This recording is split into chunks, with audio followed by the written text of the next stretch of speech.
Professor ইউনূসের মাঝে আমরা শেখ হাসিনার প্রতিচ্ছবি দেখতে পাচ্ছি। যেই নির্বাচন কমিশনার মনে করে দুই একটা মানুষ মরতেই পারে। স্বরাষ্ট্র উপদেষ্টাকে পাশে রেখেই তার পদত্যাগের দাবি সাদিক কায়েমের। ওসমান হাদির হামলাকারীদের গ্রেপ্তার, অবৈধ অস্ত্র উদ্ধার ও নিষিদ্ধ, ছাত্রলীগের সন্ত্রাসীদের গ্রেপ্তারের দাবিতে স্বরাষ্ট্র উপদেষ্টার কার্যালয়ে ঘেরাও কর্মসূচি।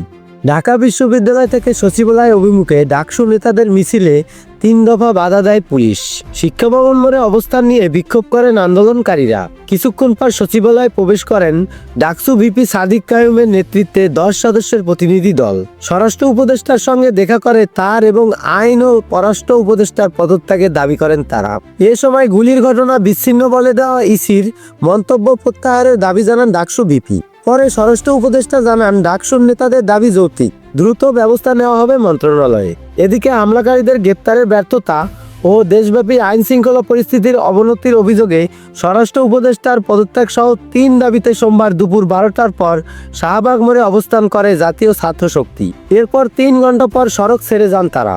স্বরাষ্ট্র উপদেষ্টাকে অপসারণের দাবি মধুর ক্যান্টিনে সংবাদ সম্মেলনে ব্যর্থতার দায়ে দ্রুত স্বরাষ্ট্র উপদেষ্টাকে অপসারণের দাবি জানায় ছাত্র অধিকার পরিষদ। স্বরাষ্ট্র উপদেষ্টাকে অব্যাহতি না দিলে যমুনা ঘেরাওয়ের হুঁশিয়ারি দিয়েছেন ছাত্র সংগঠনটি। স্বরাষ্ট্র উপদেষ্টা, আইন উপদেষ্টা এবং পররাষ্ট্র উপদেষ্টাকে পদত্যাগ করতে হবে। সৌরভ হালদার, কলাভোকাল সংবাদ।